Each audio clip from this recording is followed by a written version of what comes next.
All right, welcome back to SK Hobbies AZ, and I am Stitch.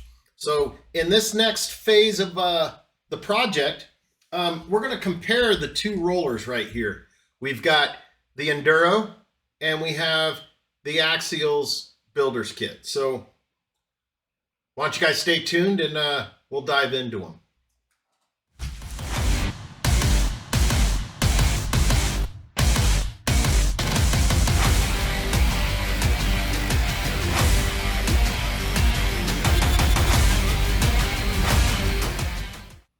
So some of the key things, I believe, so I got the Enduro right here. This is the Enduro Builder's Kit 2. And this is the Axial SCX 10.2 Builder's Kit.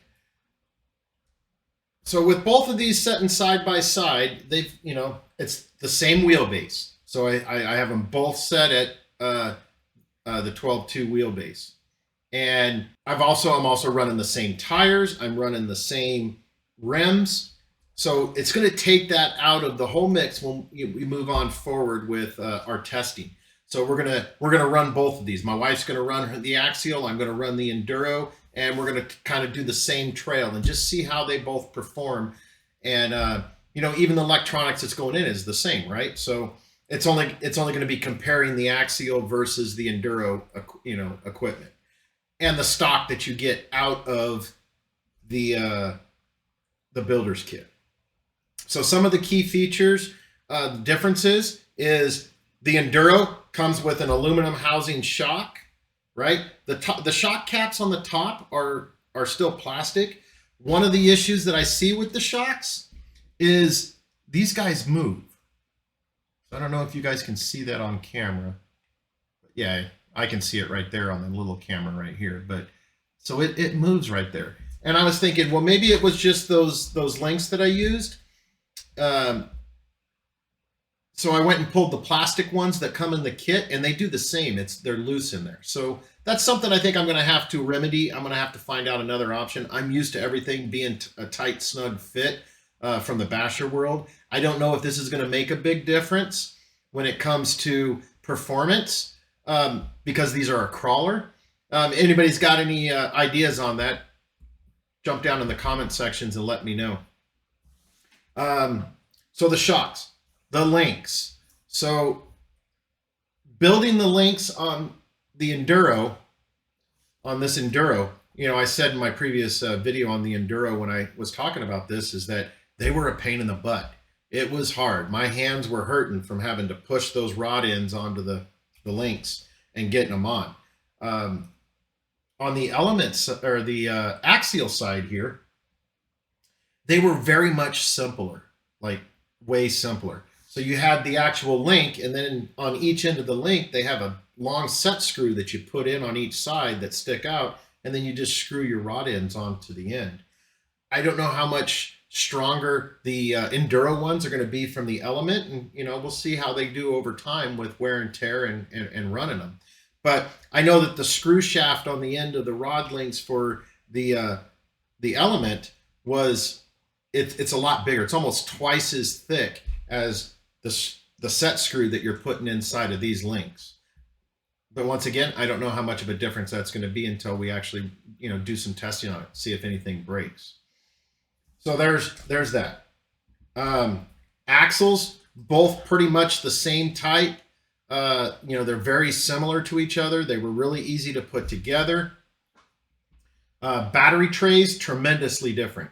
So on the Enduro right here, it's just a standard battery tray that you're going to, put up on the front, and it right up here on the front here. So it's going to have an even weight displacement. You got the Velcro straps that set right there that hold it into place. If you're going to run a smaller battery, I'm probably going to have to put a little foam piece in there to kind of hold that battery in place. I know it comes with another battery tray. So I think that's kind of cool that I could just swap the battery tray out if I'm going to do any competition type things. I talked about this in the previous video. I really like the Axial's battery tray. The only thing is that if you break this battery tray, it's all together with the servo mount right here. So it's kind of connected together, sets between the rails, and locks in that way. So if you do any damage on it, you're having to probably replace the whole thing. Haven't checked in to see if there's any kind of aftermarket stuff for it to deal with that, but we'll see. Transmissions. 2 different transmissions. This is the Stealth X transmission by Enduro. It's got overdrive in it. This, to me, for the Axial, seemed like it was more just like a standard transmission that I put together on any of my bashers.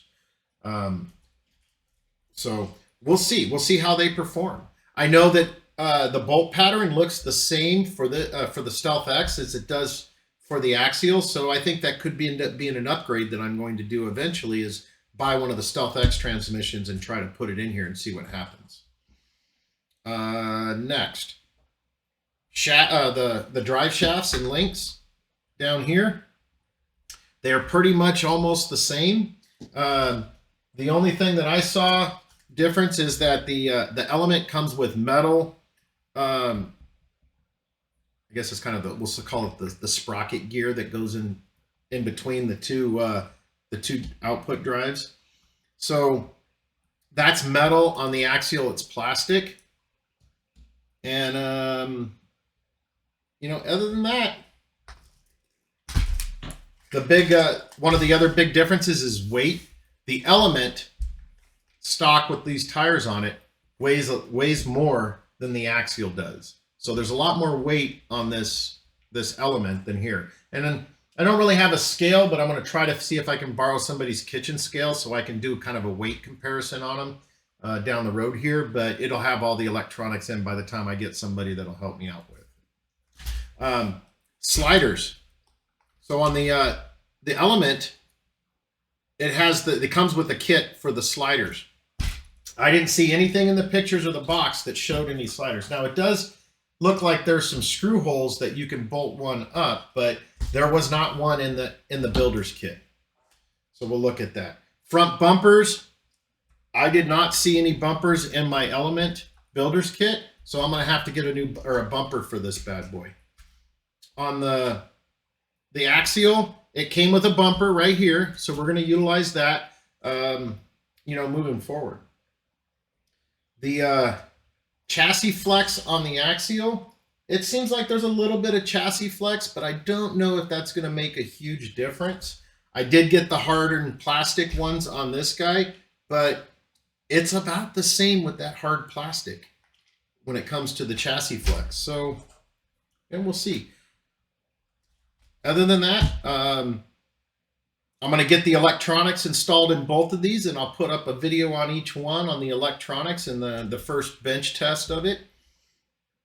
And then after that, it's going to be going to the bodies, which I believe the paint comes in tomorrow for the bodies. So we're going to start prepping bodies and getting them ready to go.